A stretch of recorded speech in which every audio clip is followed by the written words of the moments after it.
Dhe për të biseduar për këtë ndryshim të narrativës së kryeministrit Edi Rama, kam sot të ftuar Everest Dedaj, është këshilltar politik I grupit parlamentar të Partisë Demokratike. Mirë se vjen.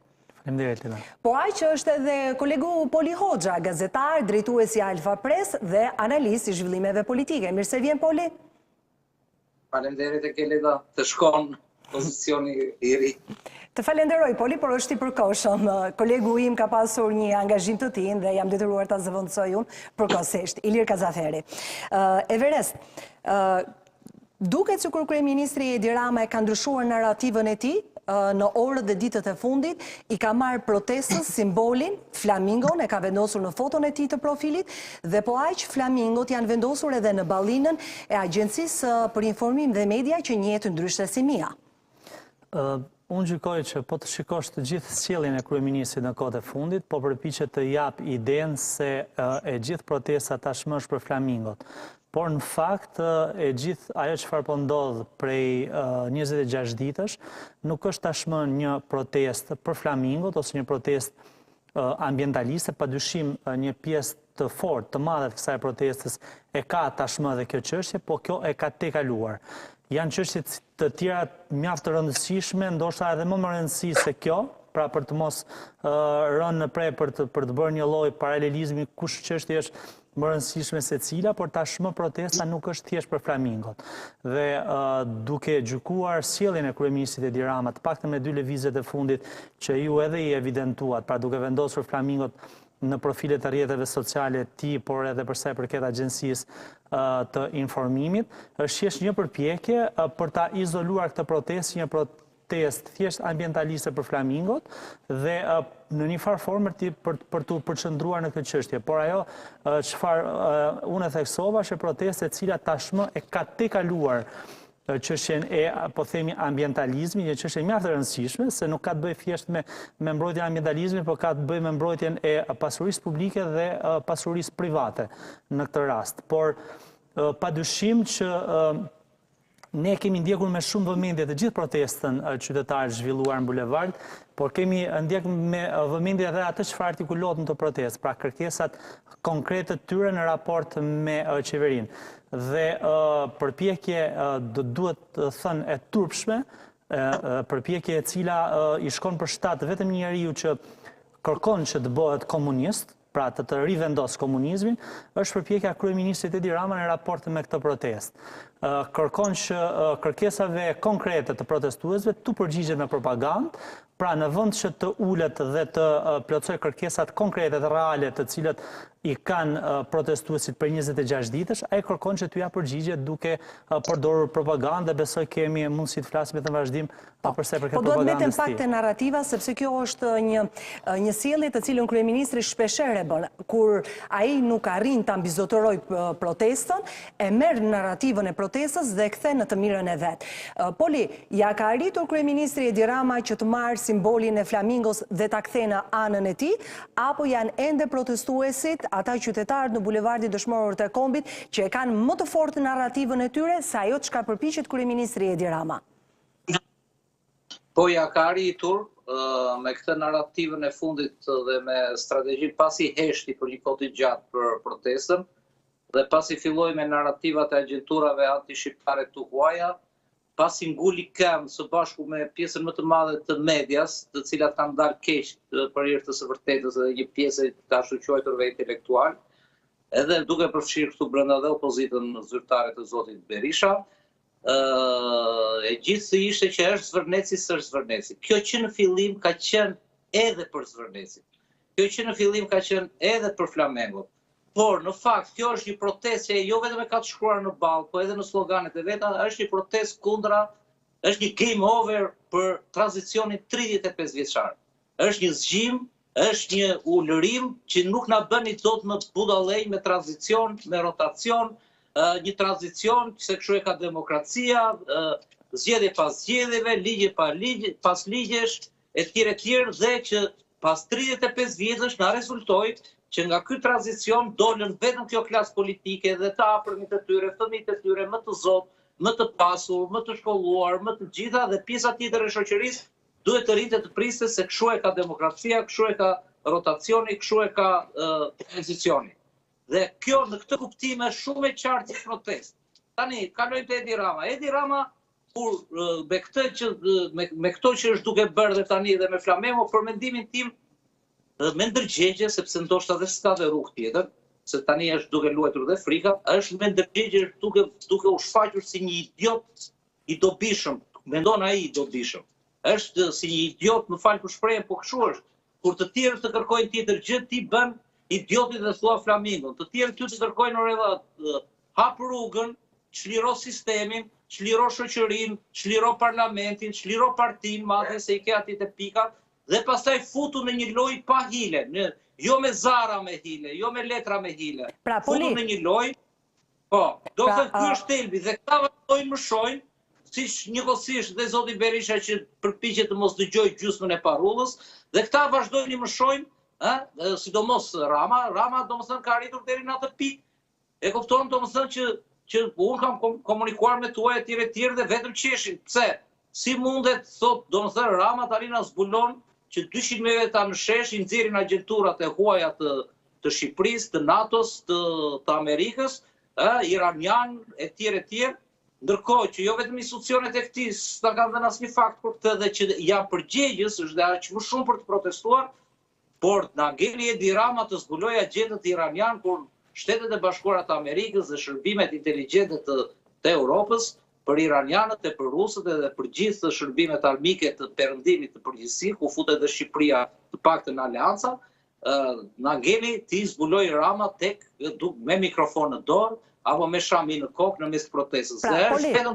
Poli dhe Veres që të kemi edhe një kohë dhe për ta bashkë biseduar. Pra, duke që kryeministri me gjithë përpjekjet që bën në faqen e tij të Facebookut, pra në imazhin që ai do të shesi, do përpiqet sikur ta ndaj protestën në dy pjesë. Pra thotë që protesta është vetëm e flamingove, duke hequr ose duke zbehur kërkesën e vërtetë që ndodh në shesh, që është dorëheqja e Edi Ramës.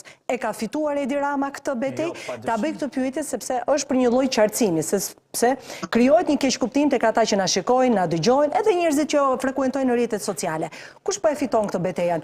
Rama me Flamingo në rrjetin e tij social apo qytetarët në bulevardin Dëshmorët e Kombit? Unë jam totalisht me mendimin që po e fitojnë qytetarët në bulevardin Dëshmorët e Kombit dhe kjo po e dëshmon çdo ditë, pra sjellja e protestuesve, numri protestuesve, mesazhet e protestuesve në një farë forme koherenca që ata kanë shfaqur që nga dita e parë deri në ditën e 26, padyshim i bën ata fitues dhe do t'i bëj ata në çdo kohë fitues. Ajo çfarë bie totalisht dakord me Polin është fakti se nga ana tjetër kemi një person i cili luan rolin e idiotit dhe bën sikur nuk e kupton protestën. Pra, e kemi parë në vazhdimsi që përpiqet që të kthej, padyshim që simboli Flamingos është simbol i lëvizjes dhe vetë protestuesit në mënyrën më perfekte, në mënyrën më ideale, po e shfaqin si revolucion duke marrë tashmë thjesht imazhin e Flamingos, por nga ana tjetër është kryeministri i cili po përpiqet që të zhvendos opinionin publik apo të zhvendos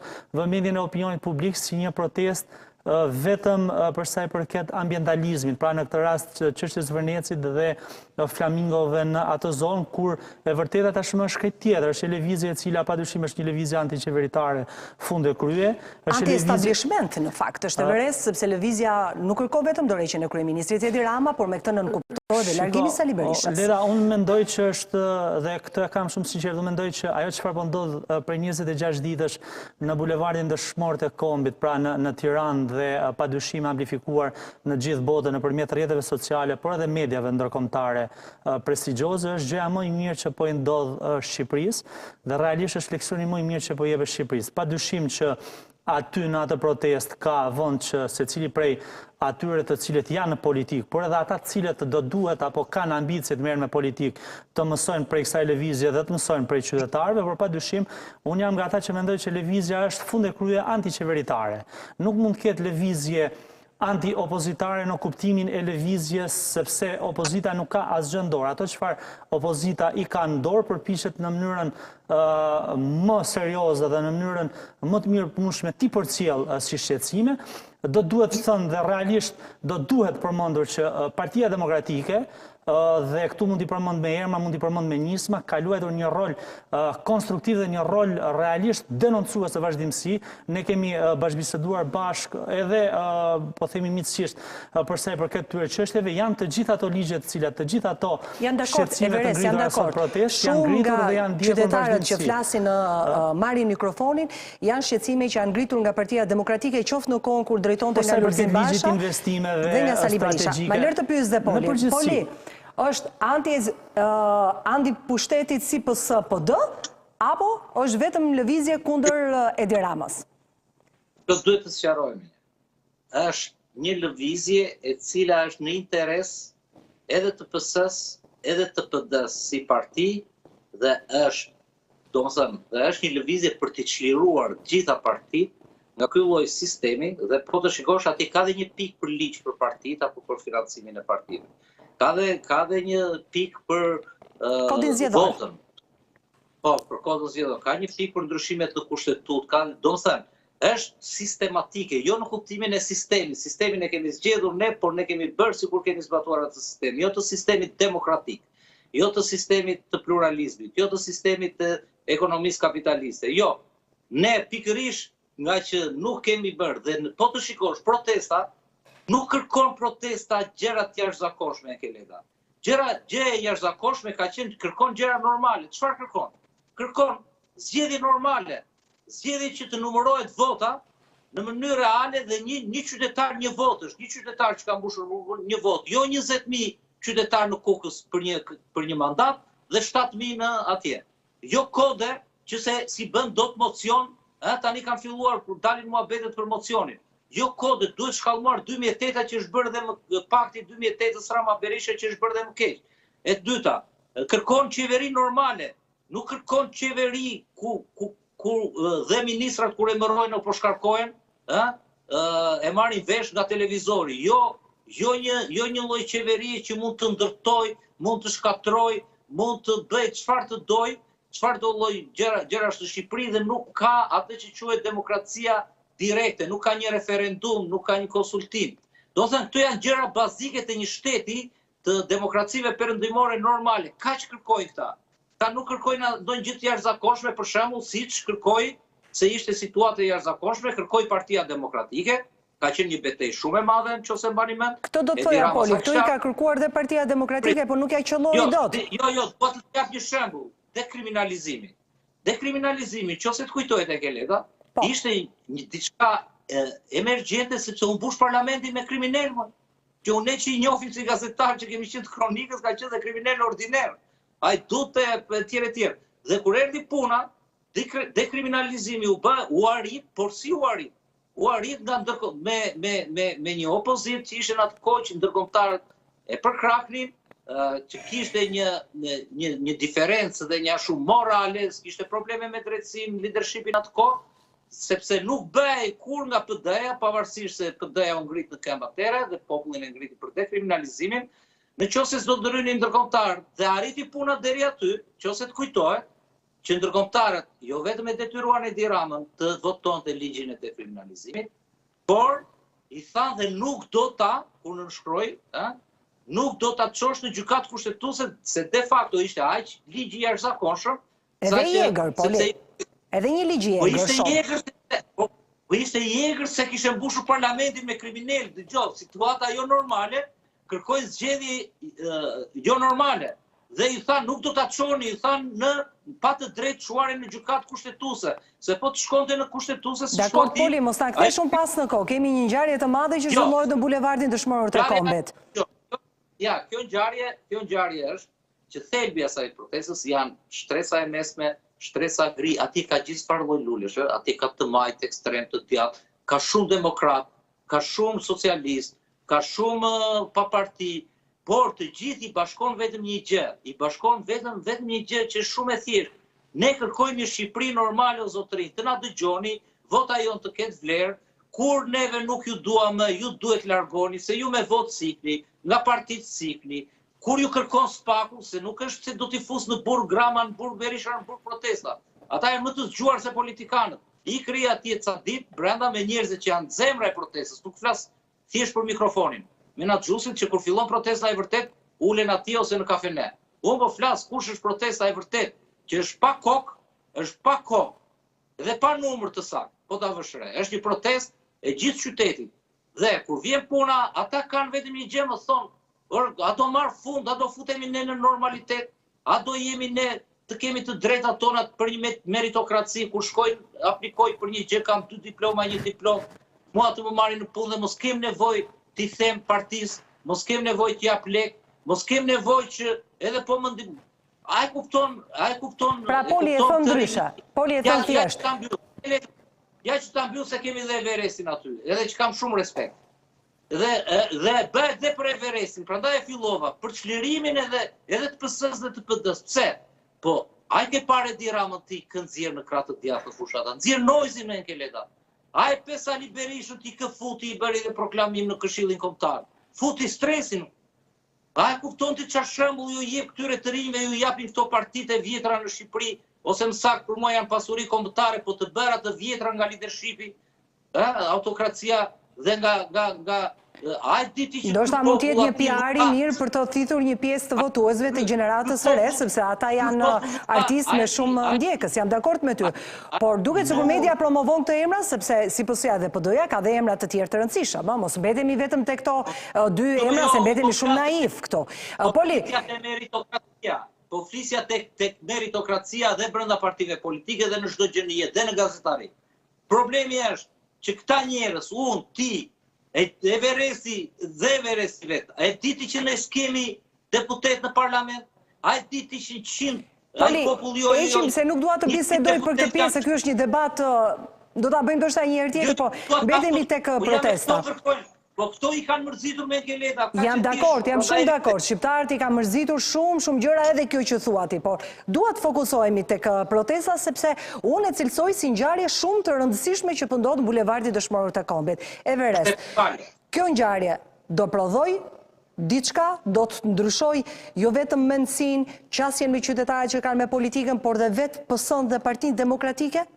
Unë besoj se kjo protesti ka dhënë efektet e saj, pra ka ndryshu jo shumë pak gjëra dhe në një farë forme ka ndikuar për jo shumë pak gjëra. Ajo çfarë, jo për ta kthyer në debat, por për të diskutuar, e gjej realisht të pavëndësht fakti kur tentohet që të ketë një paralelizëm ose të paralelizohet, padyshim në politikë dhe proceset politike kanë gjithmonë dhe secila prej partive politike në Shqipëri kanë gjithmonë vend për përmirësime dhe kanë gjithmonë vend për procese të cilat i demokratizojnë dhe i bëjnë sa më të forta, më të hapura dhe më përfaqësuese për qytetarët. Dhe padyshim që partitë politike, përfshirë këtu edhe Partinë Demokratike, ka vend dhe ka pjesë për këtë çështje. Por e gjej realisht të pavend faktin kur ti ke 13 vjet ku një parti politike është në opozit, ku është përdorur çdo lloj instrumenti kundër asaj partie politike, duke nisur me sulme, me vjedhje logo, me përçarje, me kontrolle, me sisteme drejtësie, me gjithçka kundër kësaj force politike, dhe në fund të tentosh kur ke një pushtet përpara, kur ke një regjim, se s'mund të flasësh për një lloj qeverisje e cila ka korrupsion. Jo, është regjim. Kjo ka kaluar në regjim dhe regjim të inkriminuar dhe të korruptuar.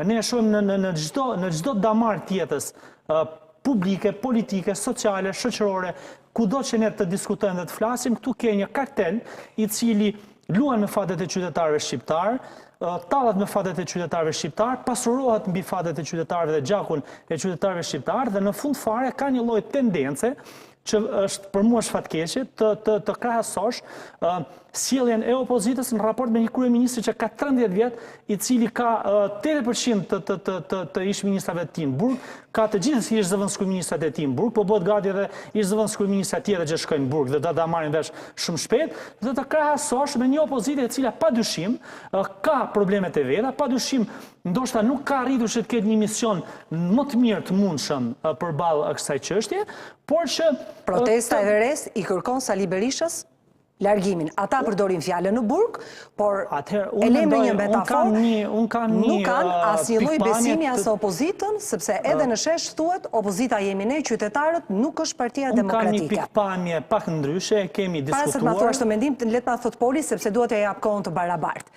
Poli? Jo, s'dua të në debat, po ajo që më vjen keq, po shikoj më shumë reflektim tek PS-ja, te element ose tek ish deputet PS-s, se sa tek Partia Demokratike nuk bëhet fjalë këtu tani më të relativizosh.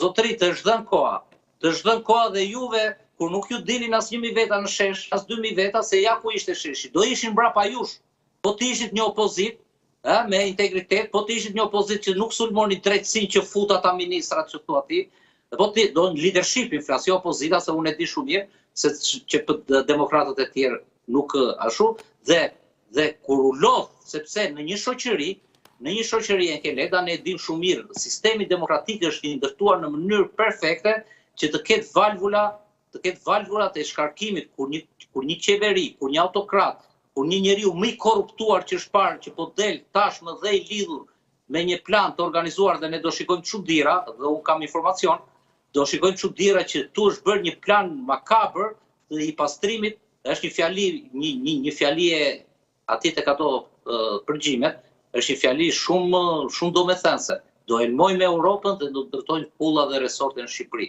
E di ç'do të thotë kjo?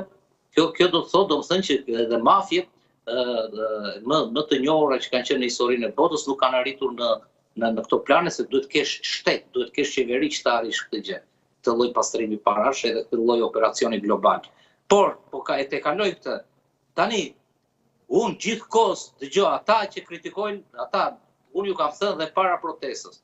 Unë i kam shumë miq, unë kam punuar shumë gjatë atje tek media kryesore këtyre, që nga fillimi madje, por në qoftë se ti, ata që nuk ju kanë kritikuar, dhe unë i kam parë kush nuk ju kanë kritikuar, ata që nuk ju kritikojnë, ata që nuk ju kanë thënë të ashtu ndryshoni, dhe tani shikoni ku ashtu pse. Po ndodh ky fenomen, dhe ajo është thirrje shpirti, sepse valvula duhet ishte Partia Demokratike, aty ata 100.000 veta duhet kishin në krye leadershipin e Partisë Demokratike, por nuk i ndoqi, sepse çfarë kuptuan? Kuptuan, domethënë që këta nuk mori fundeve res loja me keqja e madhe, me më të keqja. Nuk është kjo çështje poli. E rest të mbaroj. Është e vërtet që është e keqe shumë e madhe Edi Rama dhe mund të jetë faturat që ka për të paguar me drejtësinë apo me 30 vitet e vetë në politikë Sali Berisha, por kjo nuk do të thotë që unë të zgjedh o njërën o tjetrën. Dhe populli shqiptar këtë do, dhe thotë jo më vlla, jo, dua e ke parasysh, dua figura, dua opozit, e cila të jetë në kontrast, dhe jo kushdo opozit jetë nesër, të jetë në kontrast me shkeljet edhe më të vogla që bën një mazhorancë siç është kjo apo një kryeministër më saktë se aty s'dua ta fuzit pësën patjetër. Dhe kur vjen puna jo vetëm që nuk e tregoj dot këtë fuqi, por ka arritur që 100.000 veta në shesh thonë opozit e shitur. Dhe ti duhet ta lexosh këtë, jo ta justifikosh çfarë të bëj më shumë, se keni qenë po ju që thoshit ky popull nuk ngrihet populli, ka ikur në emigracion, janë patronazhist, janë të lodhur, blije për 50.000 lekë. Ja japim të drejtën e kundër argumentit e Verestit. Ne që jemi gazetar, do duhet që më tepër se kushdo, qoftë edhe se politikan të mos bijem në kurthin e të folurit në mënyrë absolute për sa i përket shumicës popullit apo në emër të 100.000 personave. Unë gjykoj padyshim që e përsëris dhe e them pasi lloj ndrojtje, Partia Demokratike, si forca kryesore opozitare, do duhet dhe është një proces reflektimi, modernizimi, hapje, ta quajmë si duash dhe do duhet jetë në vazhdim. Nuk ka diskutim, nuk ka si moment kur një forcë politike qëndron dhe thot unë këtu e kam mbyll procesin e po themi organizimit, modernizimit dhe të gjithë proceseve të saj. Unë gjykoj që do duhet të jetë një proces në vazhdim dhe nuk ka asnjë lloj diskutimi në këtë çështje. Ajo çfarë më shqetëson është fakti se e para një herë do duhet të bim dakord që nuk është turma dhe nuk është shumica e atyre personave të cilët fatkeqësisht e kanë kthyer tashmë në refren disa grupime të vogla brenda protestës, dhe unë jam çdo ditë në protestë, nga dita e parë kur s'ka qenë askush në protestë, kam qenë protestë, janë grupe të partive të vogla të cilat sot fatkeqësisht poli dhe do duhet thënë është një e keqe e madhe që ndodh i vendi, parti të vogla të cilat funksionojnë si parti për të bërë opozitën e opozitës. Padyshim që Partia Demokratike dhe çdo opozitë, të lutem, poli se dëgjova në vëmendje. Poli, të lutem. Padyshim që Partia Demokratike do duhet jetë e hapur ndaj çdo kritike të protestuesve, kjo nuk ka diskutim. por edhe të opinionit publik, edhe të gazetarëve, por padyshim nuk mundet që të bi në kurthin e organizimeve të partiçkave të vogla të cilat funksionojnë për të bërë opozitën e opozitës. E kemi parë në parlament, e kemi parë në jetë publike, sjellja e atyre partive është sikur gjithçka nis nga viti zero. Unë pa të përsëris, të gjithë këto projekt ligje, të gjithë këto ligje që fatkeqësisht kanë shërbyer për të sjellë këtë situatë në këtë pikë, investime strategjike, ke zonjën Jorite Tabaku e cila ka më shumë se 8 vite, 9 vite, që e ndjek, propozon, kërkon shfuqizim, denoncon se kush janë investitorë strategjik, denoncon dhe i kemi quar dhe i ka quar Partia Demokratike në SPAK, në organet drejtësisë të atyre të cilët në mënyrë të palishme kanë vjedhë pronat. Ke deputete Nina Zhupa, e cila është marrë me ligjin e zonave të mbrojtura, me zonat e mbrojtura, me gjithë të çështjet të cilat kanë prodhuar sot. Ka qenë Partia Demokratike që ka bërë kallëzime, kryetari i grupit parlamentar, për sa i përket pastrimit parave, të cilat poli ju jeni gazetar i vjetër, gazetar me respekt dhe ndiqni kronikën, 150 milion euro ishin vetëm një transakcion bankar i grupit fundit që u godit nga SPAK-u në pastrimin e parave në ndërtim. Pra gjitha këtë çështje janë çështje të cilat janë ngritur nga opozita dhe në një farforme ka qenë pararendse e gjithë këtyre çështjeve. Padyshim që duhet të jetë një proces i hapur, por ne nuk mund paraqitemi para qytetarëve shqiptar duke krahasuar një opozit ku zyrtarët e saj kanë 13 vite që kanë lënë pushtetin, kanë 13 vite që po kalojnë filtrat fatkeqësisht edhe të pamerituara për shumë çështje dhe me një shpurt qeverisë e cila sot është e gjitha nën hetim, jo nën hetim, nën akuzë nga organet e drejtësisë për korrupsion dhe për bashkëpunim me krimin. Bëjmë si vetink për opozitën, sepse protesta në fakt thelbin e saj. Fatkesisht këtu është kthyer kjo, prandaj është shqetësuese situata. Mos ta bëjmë vetink për opozitën, sepse protesta thelbin e saj ka dorëheqjen e kryeministrit Edi Rama. Poli, do arrihet kjo kërkesë e protestës dhe do jetë protesta e qëndrueshme pavarësisht korrikut të nxehtit të pushimeve? Unë zakonisht në këto lloj rastesh, edhe kur vjen puna edhe për të analizuar politikën apo gjithçka tjetër, unë nuk shikoj protesta. Protesta është, po e them në thonjza, në metaforë në qefin e vet. Po ta them edhe një herë, protesta e vërtet ka rrezik të mërzitet kur t'i plotësohen kushtet, gjitha kushtet. Edhe sepse është kthyer në një lloj pelegrinazhi demokracie, lirie, e kupton, dhe në këtë lloj kuptimi, domethënë njerëzit aty, ata që janë protesta e vërtet, domethënë nuk lëvizin. Është një lloj proteste që mund do vazhdoj derisa t'i plotësohen të gjitha, ndoshta mund të bëj pushime të caktuara, por është një protestë që me një fishkëllim del prapë në rrugë, po ai se kanë dalë qytetarët. Nuk edhe ajo që erdhi diaspora shumë pak, se unë pyeta te kufiri, domethënë ata erdhën gjallën entuziazmin e tyre, po ka dalë qyteti. Ajo që se s'dua të kaloj prapë te opozita. Ka dalë qyteti, ka dalë. Jo, mos ma prek më opozitën se ju lash vetëm për respekt që të kishit argumente dhe kundër argumentet. Jo, ata janë mirë, përderisa janë mirë s'kemi çfarë themi. Tani gjithë çështja është që dorëheqja e njerëz është e pa negociueshme, e pa diskutueshme, dhe për mendimin tim do arrijë. Ma përmbledh, Poli, Edi Rama është nën presionin e bulevardit për t'jap dorëheqjen, për të dhënë dorëheqjen, apo do ketë dhe element të tjerë, Bashkimi Evropian, ndërkombëtar, SPAK, të gjithë bashkë që mund ta detyrojnë? Nuk ikën për protestën ai. E ka thënë vetë dhe 500.000, e ka thënë që atëre për Rashën, për një drejtor të përgjithshëm, thoshte, jo për veten e vet. Që edhe 500 po dolët, unë nuk e heq, Ardi Veliun, që se të kujtojt. Nuk ikën ai nga protesta, e kupton. Protesta është një mjet që i ka munguar Shqipërisë. Protesta është karta që ka përdorur klasa politike dhe veçanërisht Edi Rama me ndërkombëtarët, që ka thënë stabilokracia e famshme. Dëgjoj, unë kartat i kemi neve këtu në Shqipëri. Në fakt, kartën tani e ka sheshin. Dhe kjo është shumë e qartë. E para, e dyta, nuk e jep dorëheqjen, do ta jap si pasojë e protestës, po dorëheqjen do ta jap si çeçua, si pasojë e presionit të ndërkombëtarëve njëkohësisht. Domethënë kemi 3 elementë: protesta në qendër, ndërkombëtarët dhe SPAK-u. Pritet u janë bërë 2 operacione. Belinda Balluku kaloi në krimi organizuar, ju kam thënë me kohën nëpër studio. Pra 3 arsye, Everest, protesta, SPAK-u, ndërkombëtarët. Këto janë vetëm që mund të çojnë Edi Ramën të japi dorëheqjen? Unë mendoj që është një rrugë e pashmangshme. Më fal, Everest, Poli, jo vetëm dorëheqjen, më fal se ta ndërprer. Ai jep dorëheqjen dhe thotë do futem në zgjedhje të parakoshme. Ai biles po të shikosh analistët e tij e thon këtë, do futem në zgjedhje të parakoshme. Jo, asgjë të parakoshme. Jo, do bësh qeverinë teknike që do përgatis pushtetutën e re. Sepse kjo është rruga më e dur në fakt. Është rruga më e dur, një qeveri teknike dhe më pas për të përgatitur. Poli, t'ja lidhe fjalën e Everestit? Barova, ta mbyll. Kjo qeveri teknike nën mbrojtjen, monitorimin e protestës dhe ndërkombëtarëve. Protesta gati për presionin në shesh dhe në monitorimin e ndërkombëtarëve. Kur të mbaroj kjo, le të futet dhe dreqi dhe shejtani në garë të hapur. Kaq baroj filmi, kaq e thjesht është. Everest, edhe një herë. SPAK, protest, ndërkombëtar. Këto janë arsyet? Unë mendoj që këto janë arsyet.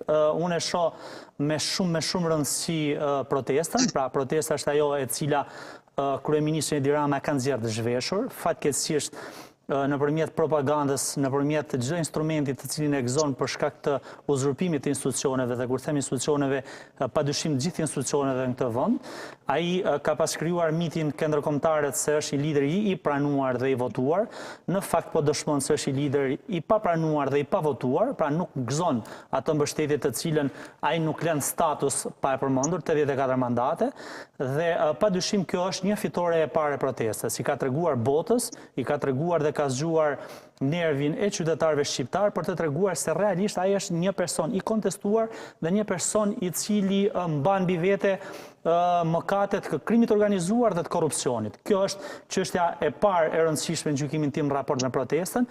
Ajo çfarë unë si një person i pashmangshëm me gazetarinë, që nuk shkëputëm do nga gazetaria dhe ndjek opinionin publik, një çështje tjetër e rëndësishme, unë paktën nga viti 2009 ndjek protestat në vazhdimsi, ajo çfarë është me shumë interes dhe me shumë e rëndësishme në gjykimin tim, është fakti se sot proteston ajo e cila do duhet ishte në një vend normal, jo në një vend demokratik zhvilluar, në një vend disi normal do duhet të bënte shtresën e mesme shoqërisë. Janë ata të cilët po protestojnë sot.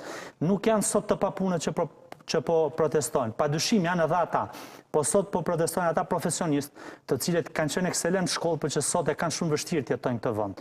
Po protestojnë mjek, të cilët janë shumë të arrirë në profesionin e tyre, por nuk paguhen, nuk përballojnë dot jetesën. Po protestojnë gazetarë, të cilët punojnë nga mëngjesi deri në darkë dhe janë në lartësinë e detyrës dhe nuk shpërblen për atë çfarë japin këtij vendi. Po proteston çdo profesionist i cili realisht nuk është një person i cili vuan, nëse mund ta them, për bukën e gojës, por shet që ky vend ka shumë vështirë të bëhet.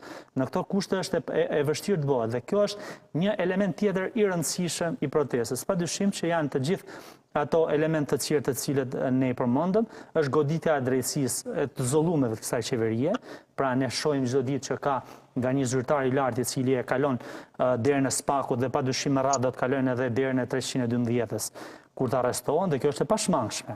Është diçka e cili nuk i shmangen dot. Everest, që po proteston shtresa e mesme dhe janë profesione të ndryshme. Poli, e kam pyetur Ne përbashkët. kemi gjithë kolegët. Ne rrimi gjithë kolegët që janë protest. I kemi parë, po jam shumë dakord. Është shtresa e mesme e cila po proteston, por është dhe Gjenerata Z. Poli, Washington Post shkruan të sot që Gjenerata Z po e mund Edi Ramën në komunikim.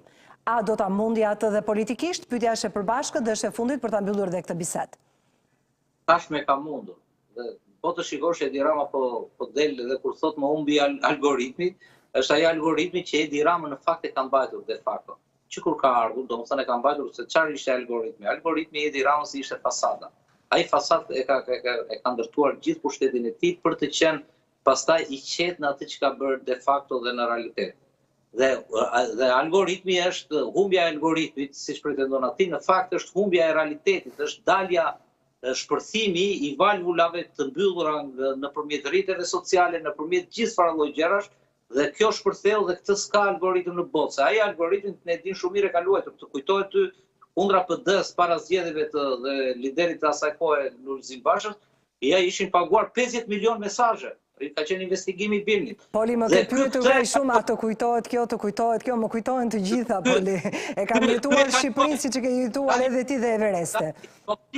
Ky po përpiqet ta rikuperoj algoritmin. Ktu po ti ka dalë nga dora diçka tjetër më e madhe, po përpiqet ta shuaj zjarrin duke I hedhur për mua më shumë benzinë këtu në Shqipëri, me këto idiotizmat që thash, dhe është fjala e duhur, se të kërkoj ndjesë për fjalën se unë jam nga ata që përdor këto fjalë. Fjala është përgjegjësia e secilit që e thot. Po s'kam çfarë t'i them një kryeministri që vazhdon bën sikur se kupton që e kupton dhe bën sikur se kupton bashkë me të vetët se për çfarë po i ndodh realisht. Dhe ajo që i ka shpërthyer dhe nuk e kthen dot prapa Enkeleta, unë si një lexues i rregullt dhe vëzhgues i rregullt i medias ndërkombëtare, është flaka që i ka ndodhur në rang kombëtar. Filloi dhe patjetër, sepse këtu po flas si profesionist, patjetër që në fillim kryelajmi do ishte familja presidenciale, ajo shet, ajo ka interesa të caktuara brenda SBA-s në media të mëdha, në Europa po dihet për plasja me Trumpin. Por me kalimin e ditëve, gjithë titujt e medjave e stabilishmentit mediatik botëror, të thosha, janë gjitha bashkë, filloj për Flamengot apo për Zvërnesin dhe është kundër kasës korruptuar, është kundra qeverisë korruptuar. Pra, fjala kyç është futur korrupsioni, sepse ne po bëjmë sikur harrojmë që ky duhet kishte dhënë dorëheqjen, po themi kërkojnë dorëheqje se kërkon shtresa e mesme, ku diun çfarë themi ne. Po ky duhet ta kishte dhënë dorëheqjen për incineratorët, ky duhet ta kishte dhënë dorëheqjen për zëvendësministrin e parë që iku Jambathi, për zëvendësministrin e dytë që e mbrojti, për Akshin një tmer i vërtet, ky duhet ta kishte dhënë dorëheqjen kur mbrojti zëvendësministrin tjetër në mënyrën kundra gjithë botës. Dhe kur vjen puna, ky që na thoshte neve para protestës. Por mbyllë, Poli, se jemi në sekondat e fundit. Unë udhëhej Taliban, kjo protestë ka patur dhe një gjë tjetër. Se e dua shumë këtë protestë dhe më ka ndryshuar dhe vetë. Pavarësisht se e mirë kam qenë.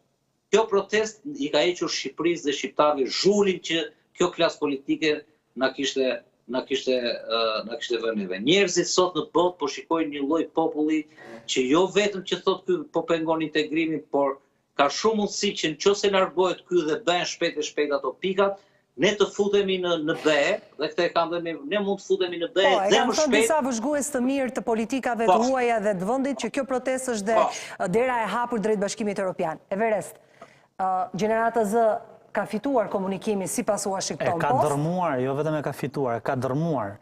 Ka nxjerrë një qeveri, ka nxjerrë një kryeministër qesharak në raport me gjitha.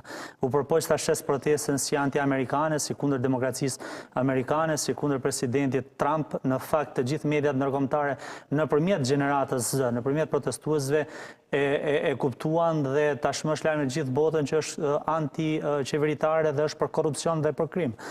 Tentoi që të bëj pjesë ushtrin qeverimtar të Kosovës, mori përgjigje më të merituar.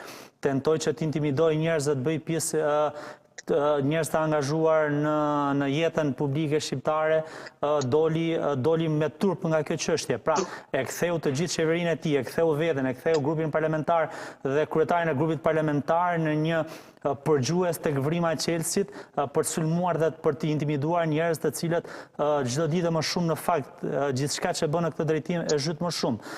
Duhet të theksohet që ai është një njerëz i cili është në panik, është një njerëz i cili po vepron i shkujdesur, i shthurur në raport me çështjen dhe kjo vjen për shkak të presionit protestës. Në ditët e fundit ai ka thirrë ndihmë këshilltarë të cilët i ka pas në fushat. Janë 30 veta sot të instaluar në kryeministri, të cilët me fjalin që unë nuk kam nevojë për ju dhe shkoj në fjalin, unë kam nevojë për ju të më ndihmoni në këtë betejë. Informacion të sigurt, janë 30 veta sot në kryeministri, të cilët në vend bashkë me kryeministrin dhe me këshilltarët e tij, në vend që të jenë duke punuar për çështjet edhe sa kohë është në detyrë për çështjet e vendit, janë të fokusuar për algoritmin, për të thyer algoritmin. Ta them me prova, të cilët sot ka 2 ditë që janë mbledhur në non-stop gjithkohës në kryeministri për të prodhuar ato që tha Poli në mënyrë që të thyej algoritmin, e ka pamundur. Everest Dedaj, faleminderit. Poli Hoxha, shumë faleminderit për mendimet që ndam bashk. Do të shkëputemi për pak sekonda dhe do të rikthehemi.